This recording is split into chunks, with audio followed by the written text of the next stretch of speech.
Kanchipuram Vakula silks, నాణ్యత మా ప్రాధాన్యత. మదీనాగూడ, మియాపూర్, హైదరాబాద్ లో త్వరలో శుభారంభం. కామి కానివాడు మోక్షగామి ఎలా అవుతాడు అని చెప్పని. సో మరి మీరు సన్యాసాశ్రమాన్ని తీసుకున్నారు, మరి ఎవరు ఏది చేసినా అది మోక్షం కోసమే అంటారు కదా స్వామి. సో ఎవరు ఏది చేసినా మోక్షం అయితే, దొంగతనం చేస్తే అది కూడా మోక్షం కోసం అవ్వాలి, గ్యాంబ్లింగ్ చేసినా మోక్షం కోసం అవ్వాలి. ఎవరేది చేసినా కాదు స్వామి. తగిన పని ఏది చేసినా దానిని లక్ష్యంగా పెట్టుకుని చేసినట్లయితే అది తప్పనిసరిగా వాడికి తరించే ఒక సాధనం అవుతుంది.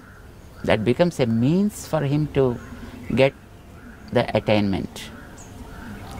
ఇప్పుడు మీరు అన్న దాంట్లో 2 పార్ట్స్ ఉన్నాయి అందులో.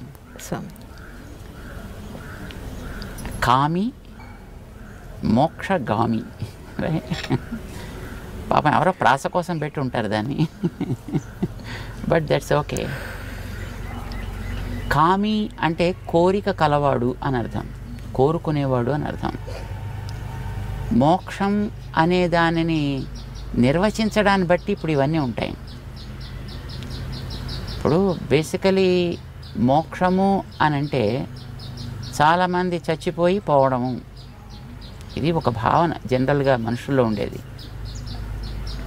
దాని మీద రకరకాల ఆలోచన ధోరణులు ఉన్నాయనుకోండి. సరే, ఇప్పుడు అవన్నీ అలా పెట్టినా మోక్షము అని అంటే విడుదల అని అర్థం. అయితే ఈ విడుదల అనేది దేని నుంచి? స్ట్రెస్ నుంచి విడుదల కావాలి, ఏదో కాస్త సుఖంలోకి వెళ్ళాలి. ఇది కొంతమంది సామాన్యుల యొక్క ఐడియా. కానీ సామాన్యంగా ఇప్పుడు ఈ మోక్షం అనేటువంటి మాట దేనికోసం మనం వాడతాం?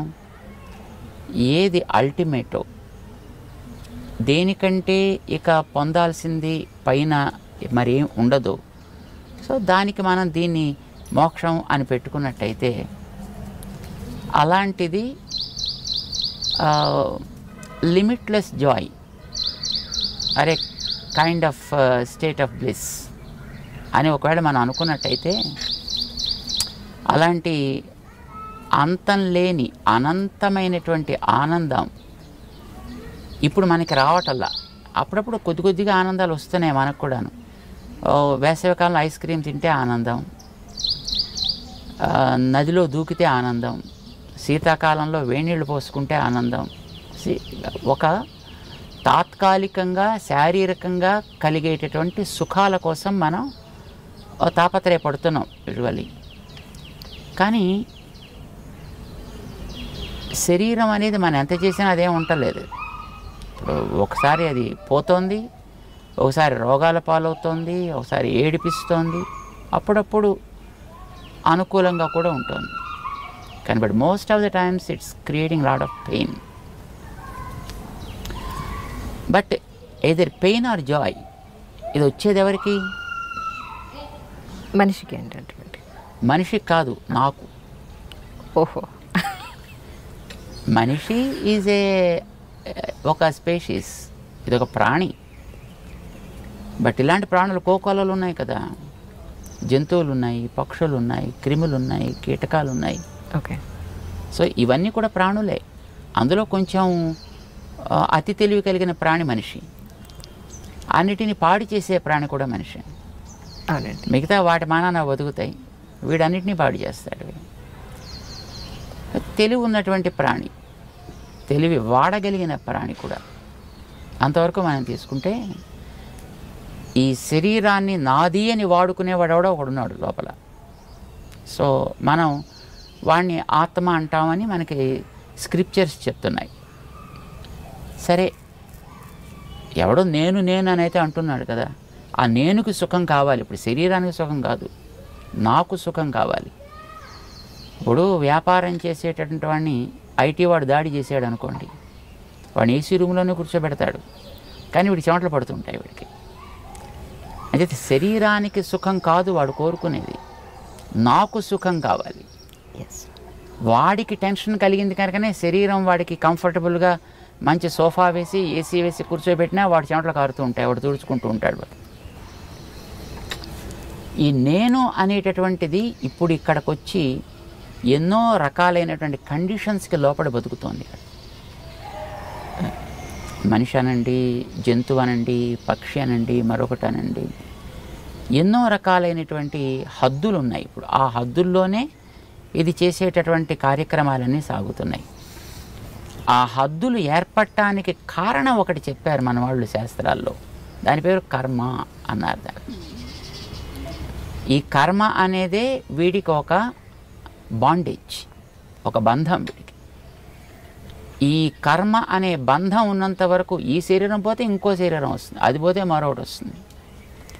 గోడలోంచి మొక్కలు మొలిచినప్పుడు దాన్ని మనం పైన కట్ చేస్తే ఇంకొక బ్రాంచ్ వస్తుంది, అది కట్ చేస్తే మరో బ్రాంచ్ వస్తుంది, ఆ వెనకాతలు ఉండేటువంటి ఆ రూట్ తీనంత వరకు కూడా. ఇప్పుడు ఈ శరీరాలనేవి రావడానికి కారణం ఈజ్ కర్మ. ఆ కర్మతోటి నాకు ఏర్పడ్డ ఒక బంధం. ఈ కర్మబంధం వల్లనే కొన్ని సుఖాలు వస్తున్నాయి, కొన్ని దుఃఖాలు వస్తున్నాయి, కొన్ని ప్యాసివ్గా ఉంటున్నాయి. మానవ శరీరం వస్తుంది, ఇంకో శరీరం వస్తుంది, మరో శరీరం, రకరకాల శరీరాలు వస్తున్నాయి. బట్ నేనేం కోరుకుంటా? ఏదో కోరిక ఉండాలి కదా నాకు కూడా. కోరికకి కామము అని పేరు. ఓకే. కోరిక కలవాడు కామి, గుణం కలవాడు గుణి, బుద్ధి కలవాడు బుద్ధి, ధనం కలవాడు ధని, రైట్? కామం కలవాడు కామి. కామం అంటే కోరిక. దేంట్లో నీకు కోరిక? నాకు తాత్కాలికంగా శరీరాన్ని కంఫర్ట్ కలిగించడంలో కోరిక, మనస్సుకి కంఫర్ట్ కలిగించడంలో కోరిక. మనస్సు కంఫర్ట్గా ఉంటుంది, వాడికి శరీరంలో రోగాలున్నా వాడు దాన్ని బేర్ చేయగలుగుతాడు వాడు కదా. మనస్సుకి ఒక రకమైనటువంటి సౌకర్యం కలిగించాడు వాడు కనుక. సో కొందరు బుద్ధికి సౌకర్యం కలిగిస్తారు, రైట్? ఒక్కొక్కరు ఒక్కొక్క రకమైన కంఫర్ట్. బట్ అల్టిమేట్లీ మనం కోరుకోవలసినటువంటి కంఫర్ట్ దేనికి? మనస్సుకి కంఫర్ట్ కలిగినా శరీరం పోతుంది, బుద్ధికి కంఫర్ట్ కలిగినా శరీరం పోతుంది. శరీరం పోయినా ఇంకో శరీరం వస్తుంది. Because you did not find the root cause which you call as karma. So నేనేం కోరుకుంటానంటే విడుదల కోరుకుంటా. ఎండలోంచి విడుదల ఏసీ రూమ్లోకి వస్తే, మంచులోంచి ఎండలోకి వస్తే విడుదల. నీళ్లలో మునిగిపోతుండేవాడికి ఎవడైనా పిలక పట్టుకుని బయట వేసేస్తే వాడికి విడుదల. జైల్లో ఉండేవాడికి అందులోంచి బయటికి తెస్తే వాడికి విడుదల. విడుదల కోరుకుంటాడు ప్రతివాడు కూడా ఉన్న స్థితిలోంచి. ఒక తమాషా కథ ఉంది ఒకటి, కథ ఏం కాదు బట్ ఫ్యాక్ట్. ఒక ఇద్దరు ఫ్రెండ్స్ ఉన్నారట, చిన్నప్పుడు విడిపోయారు పాపం. వాళ్ళు చదువుకొని చిన్నప్పుడు బాగా ఉండేవారు. సరే, ఒక ఫ్రెండ్ ఉండేటువంటి పట్టణంలోకి ఔద్యోగిక రీత్యా రెండో ఫ్రెండ్ వచ్చాడు. వాడికి ఆ ఊళ్ళో ఎవరు తెలియదు, కానీ ఉద్యోగంలో అక్కడ పోస్టింగ్ వచ్చింది. వాడు ఇక్కడ అక్కడ పాపం ఏ హోటల్లోనే ఏదో 2 మెతుకులు తింటూ ఉండేవాడు, ఆఫీస్కి పోతూ ఉండేవాడు. అది ఐటీ ఆఫీస్ కనుక ఆఫీసులోనే వాడు పడుకోవడానికి కూడా వాడికి ఒక బెర్త్ ఇస్తారు. వాడు అక్కడే ఉంటూ ఉండేవాడు. వాడు అలాగే బతుకుతూ ఉండేవాడు. ఒక వారం 10 రోజులు అయిపోయింది. సడన్గా ఒకసారి వీడు ఎక్కడో బయటికి వెళ్ళినప్పుడు వీడి ఫ్రెండ్ ఒకటి కనిపించాడు. ఒరే, ఎక్కడి నుంచి వచ్చావురా అని అడిగాడు. ఇదే జాబ్లో ఉన్నాను రా.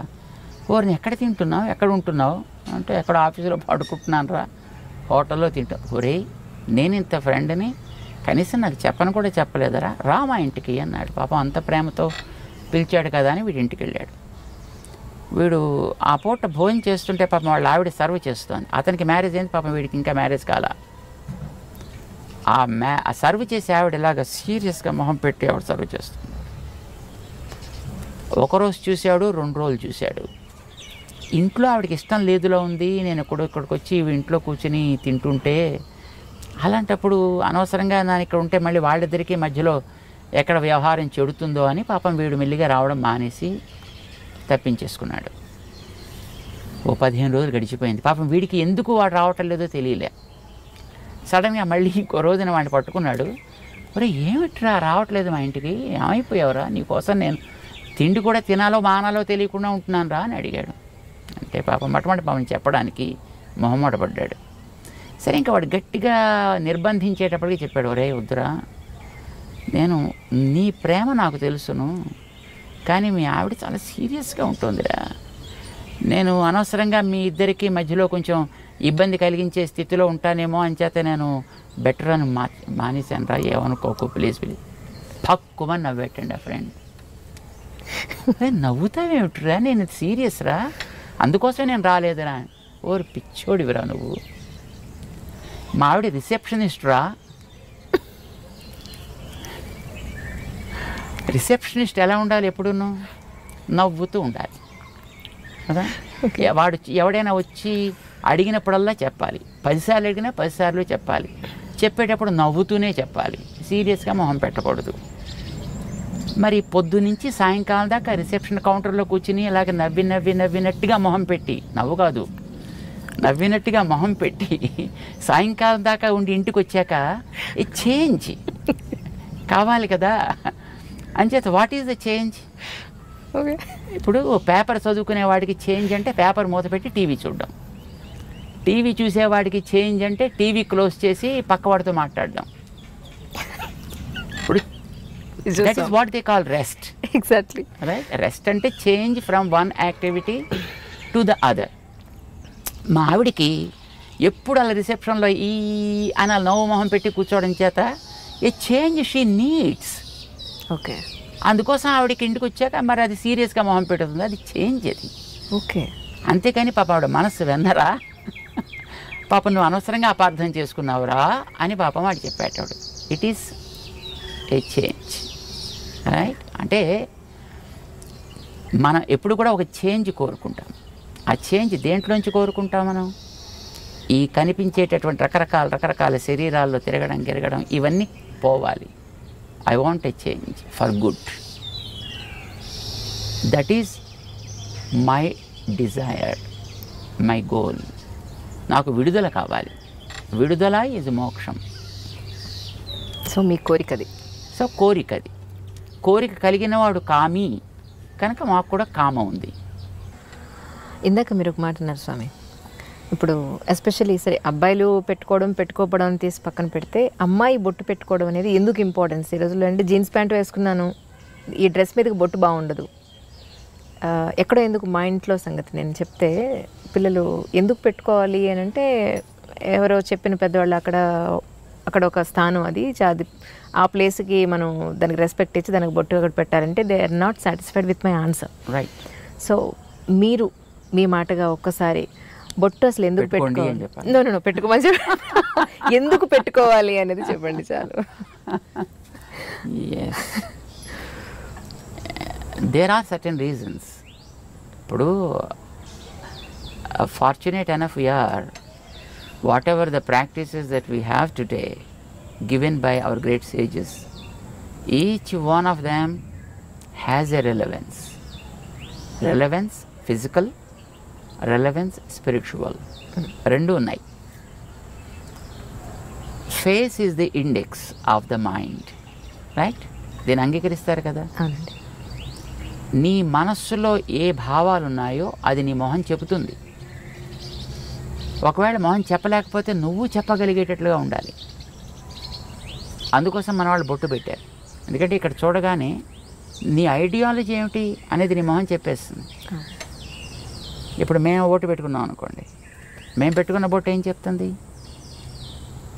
ఇవి చూసిన వెంటనే వెంకటేశ్వర స్వామి నామాల్లా కనపడుతుంది.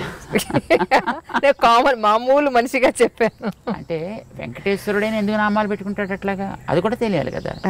దానికనే రీజన్ కావాలి కదా. అవునండి. ఏమిటి మనం కోరుకుంటున్నామో అది మన మొహం చెప్పాలి. అదే కదా ఇండెక్స్ అంటే, అదే కదా. ఏది మీకు లోపల కంటెంట్ ఉంటుందో that is what the index talks about. So నీ మనస్సులో ఉండే కోరిక ఏంటి? సుఖంగా బతకాలి, శాంతంగా బతకాలి, అందరికీ ఆనందం కలిగించేట్టు బతకాలి, ఉన్న స్థాయి కంటే ఉన్నత స్థాయికి వెళ్ళగలిగేట్టుగా బతకాలి. ఎందుకంటే ఇంకేమైనా కోరికలు ఉంటాయా? అవునండి. ఏ ఫీల్డ్లో వెళ్ళినా you choose any kind of field, that's okay. But ఇవే కదా మీకు అల్టిమేట్ గోల్స్. నౌ శాంతము, ప్రశాంతము దానికి ఒక రంగు ఉంది. ఆనందము, ప్రేమ దానికో రంగు ఉంది, ప్రగతి ప్రోగ్రెషన్ దానికొక పద్ధతి ఉంది చూపించడానికి. ప్రశాంతము లేదా శాంతి తెల్ల రంగులో చూపిస్తాం, ప్రేమ ఆనందము ఎర్ర రంగులో చూపిస్తాం, ప్రగతి అనేది గ్రాఫ్ వర్టికల్ లైన్లో చూపిస్తాము ఆర్ గోజ్ అప్. బొట్టు అదే మనకి ప్రశాంతత కావాలి, అది పునాది కావాలి. ఓకే, ఈ ప్రశాంతత అనేది నీకు రెండు వైపులా సాగాలి, నిన్ను పైకి తీసుకెళ్ళాలి, చివరి దాకా ఉండాలి. సడన్గా వచ్చి మళ్ళీ పాల పొంగులాగా టక్కమని ఎక్కడో పోకూడదు. ప్రశాంతత పైదాకా తీసుకెళ్ళాలి. ఈ ప్రశాంతత అనేది ఆనందాన్ని ఇచ్చేట్టుగా ఉండాలి కనుక ఆనందం అనే దాన్ని మధ్యలో మనం చూపిస్తాం. ఈ ఆనందం అనేది ఒకటే గోల్, దానికి ప్రశాంతత is a protection and it is the foundation, it is the protection, but this is the goal.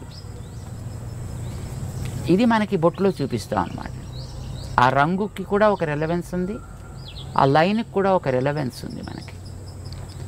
ఇక్కడ ఎందుకు పెడతాం, ఇక్కడో పెట్టుకోవచ్చుగా, స్పేస్ హాయిగా ఉంది కదా, ఇక్కడ కూడా ఉందనుకోండి స్పేస్, బట్ ఇక్కడ ఎందుకు పెట్టాం ఇక్కడ ఎందుకు పెడతాం? మన భావన అనేది జ్ఞానానికి సంబంధించిన అంశం. జ్ఞానం అనేది తెలుసుకోవడానికి పనికొచ్చేది.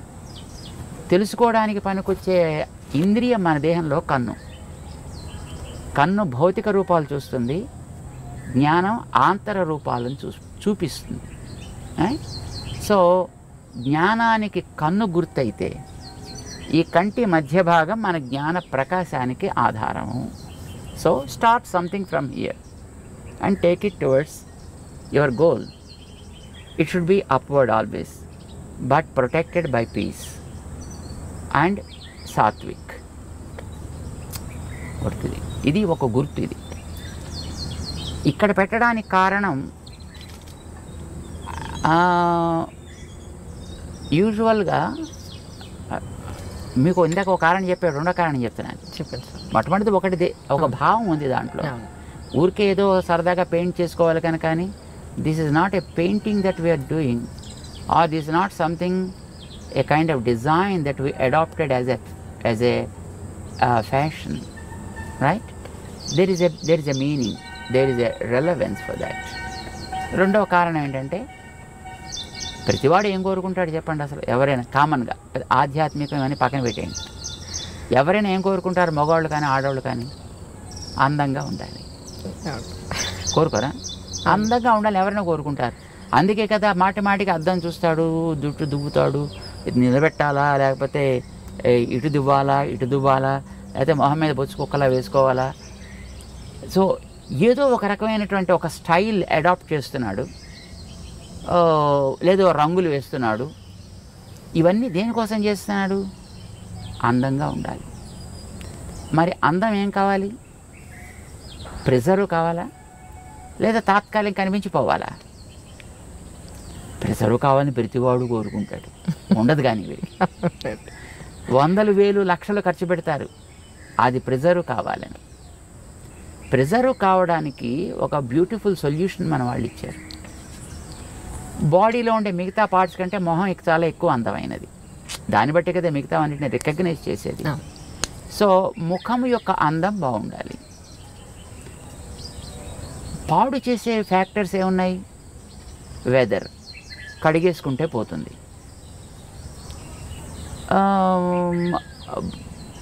నీరసం, తింటే పోతుంది, లేదా తాగితే పోతుంది. కానీ ఒక వ్యక్తి యొక్క చూపు వల్ల కలిగేటటువంటి ప్రభావం వీటి వల్ల పోదది. ఓకే, మనిషి చూపు వల్ల కూడా కొన్ని ప్రభావాలు ఉంటాయి. చూపు ఈజ్ వెరీ వెరీ పవర్ఫుల్. చూడండి, ఇప్పుడు కొన్ని వందల మంది కూర్చున్నా ఒకసారి మనం అలా చూస్తే ఎవరిని చూస్తున్నాం అనేటటువంటిది స్ట్రైట్గా రికగ్నైజ్ చేయొచ్చు. And the person also will be able to understand as he is looking at me. Our vision's beam is very very straight and strong and very powerful also. ఇప్పుడు మీరు ఒక ఫోటో పెట్టుకుని లేదా ఒక మనిషి ఎదురుకుండా కూర్చున్నప్పుడు మీ ప్రవర్తన ఒకే రకంగా ఉంటుందా? ఉండదు. తేడా ఏంటి? This is life, is a lively so జ్ఞాన ప్రసారణ సాగుతోంది ఇక్కడి నుంచి. ఆ జ్ఞాన ప్రసారణ is very powerful. Sometimes that is positive, sometimes it's negative also, sometimes it may be passive too. కానీ మోస్ట్లీ నెగిటివిటీ ఎక్కువ ఉంటుందండి మనుషుల్లో. బికాజ్ కరప్టెడ్ స్పీషీస్ ఇందాక మీకు చెప్పాం కదా, మనిషే. మిగతా జీవరాశులన్నీ కూడా they are not corrupted, they are by themselves. వాటి మానాన బతుకుతున్నాయి. జెలసీ, ఈగోస్, యారోగెన్స్ ఇలాంటివన్నీ ఉండేది మనిషికే కదా, మిగతా ప్రాణులకు ఉండదు పెద్దగాను. సో వీడి చూపు కూడా వాటితోటే కరప్ట్ అయి ఉంటుందండి. ఈ కరప్టెడ్ విజన్ వల్ల కొన్ని ప్రమాదాలు కూడా జరిగే అవకాశాలు ఉన్నాయి. మేము చూడలేదు కానీ మేము విన్నాం. ఒక మా గురువుగారు ఉండేటువంటి ఊళ్ళో వారి ప్రథమ వయస్సులో అన్నమాట, అంటే probably when he was 20s or 30s I suppose, ఒక ఓల్డ్ లేడీ ఒక ఆవిడ ఉండేది. ఆవిడలా రోడ్డు మీద పెడుతూ ఏ ఇంట్లో అబ్బా జామ చెట్టు బాగా కాసిందే అందనుకోండి, మన్నాడు కాయలన్నీ ఎండిపోయేవి. ఇది కొంతమందిలో నేను కూడా చూశాను సార్, నిజంగా కరెక్ట్ అది మీరు చెప్పింది 100% కరెక్ట్. అలాగే వెడుతూ పాలు పితుకుతుంటే అమ్మో మీ ఆవు బాగానే పాలిస్తోంది అందనుకోండి, మన్నాడు పాలు ఎగచేపేసేది ఆవు. Oh my God. This is a kind of evil eye, what we call it is an evil I.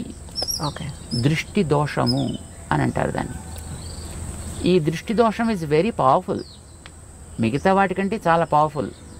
Weather impact is not much powerful, తినకపోతే వచ్చే weakness is not much powerful.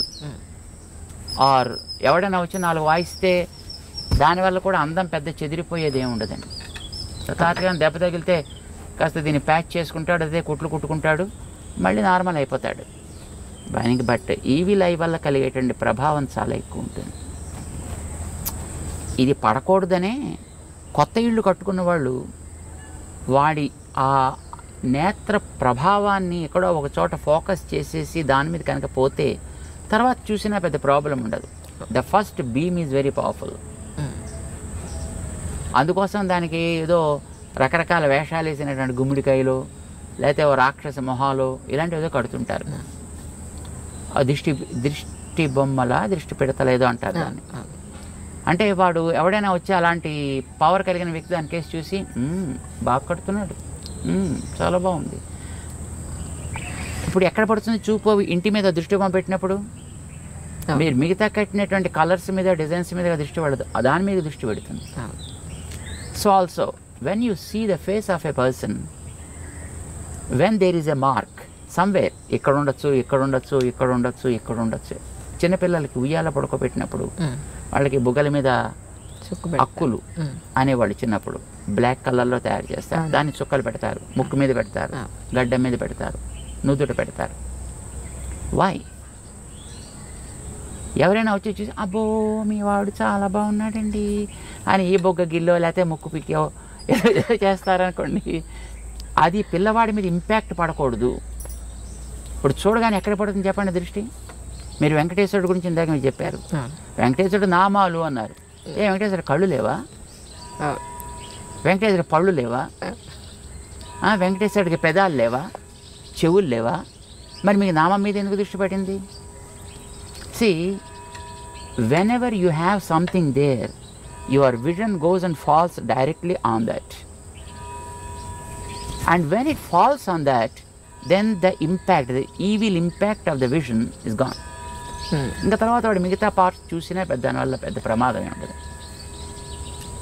అందం నాకు బాగుండాలి అని అనుకునేటటువంటి ఒక శ్రద్ధ కలిగిన వ్యక్తి నిజంగా వాడికి ఆ కన్సర్న్ కనుక ఉన్నట్టయితే ఎక్కడ అందం ఉందో అక్కడ ఒక ప్రొటెక్షన్ ఏర్పాటు చేసుకోండి ఇలాంటి వాటి నుంచి దాన్ని రక్షించడానికి. చెవులు అందంగా ఉండాలనుకున్నారనే చెవులకి దుద్దులు పెట్టారు. ఓకే. మెడ అందంగా ఉండాలనుకున్నారు కానీ అదేదో మెడ శంఖంలో ఏదో ఉంటుంది. అందంగా ఉండాలనుకున్న వాళ్ళు మెడలో నెక్లెస్ పెట్టారు. భుజాలు అందంగా ఉండాలనుకున్న భుజకీర్తులు పెట్టారు. చేతులు అందంగా ఉండాలనుకున్న వాళ్ళు గాజులు పెట్టారు, కంకణాలు పెట్టారు.